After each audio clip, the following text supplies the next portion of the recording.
Welcome back everyone. Today, with the year ending, it's time for the channel address where I recap the year and what I expect in the future. And to start, once again, I am happy where I'm at with this channel. This year went mostly drama free again, but I felt like I've hit a wall. I've seen growth within myself, but while I feel like I've been getting better and better with every video, which is what I want, I don't know. There are times where I thought I stalled out. Let's recap our 2025. Let's recap. January, I started off covering a legend in Mary J. Blige.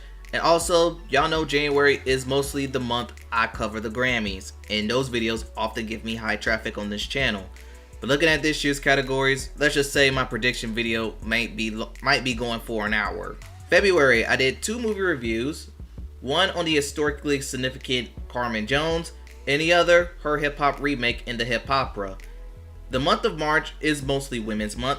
That's when I started my journey reviewing every Mariah Carey album, with Daydreaming being by far my favorite and Charm Bracelet being my least favorite. April, I did a video highlighting the rise and fall of countdown shows like TRL and 106, and that gave me an idea.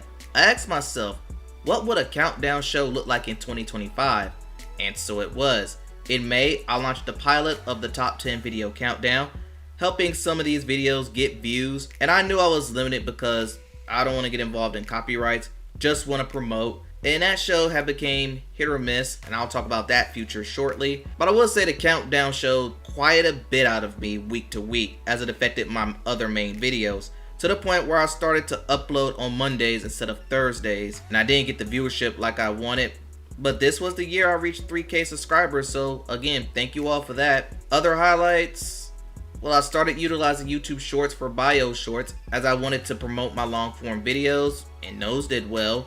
November, after getting front row seats to Brandy and Monica, I decided to dedicate a month to Brandy and doing a movie of hers that I haven't seen. And December is always music list season. This year I hit a wall. I've been doing YouTube for 4 years and majority of my content has been music related. As some of you know, I've also been dabbling into movie commentaries and recaps. I'm not sure if that's hurting or helping the channel. A channel called jgmusic97, yet I'm talking about movies. I gave it some thought and I decided to make some changes. First, the top 10 video countdown is getting its own channel, but it'll still be promoted on this channel. 2, it might be the biggest change of them all, I decided to change the name of the channel. I came up with like 20 names as I needed something universal, but I decided and settled with jgTV97, or JGTV for short. All videos going forward was going to have this logo on it. Also, I decided to pause uploads on Patreon to further notice. I'll still have it as a source of following, but I won't be uploading on that site till the time is right. Let's talk about what's next. Well, this year is going to be huge as 2026 will be the year I'm celebrating 5 years doing content. I got some things lined up for the future, but in all, that concludes this address. I want to thank all the viewers and subscribers who came across this channel. Let's push for 4K and beyond. If there's anything I can do to improve this video or my videos in general, let me know. If you want to suggest a topic, if you want to leave a like and subscribe, that will be extremely helpful. But anyway, thanks for watching. Let's make 2026 major, and welcome to JGTV.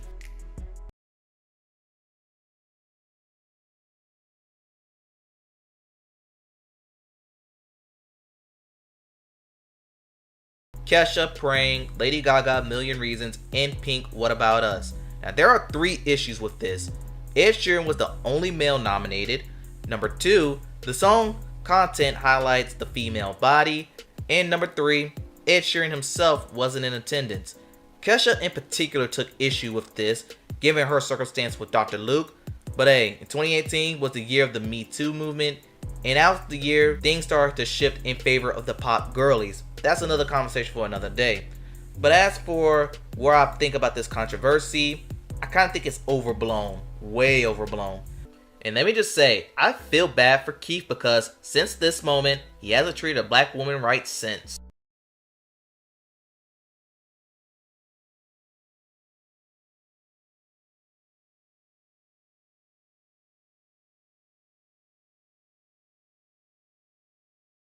In the meeting, Fred is sucking his thumb and dozing off, and Chopper was picking his hair. Enough is enough with Diddy, and he shuts down the studio. Y'all not working like a team? I got to shut the studio down, yo.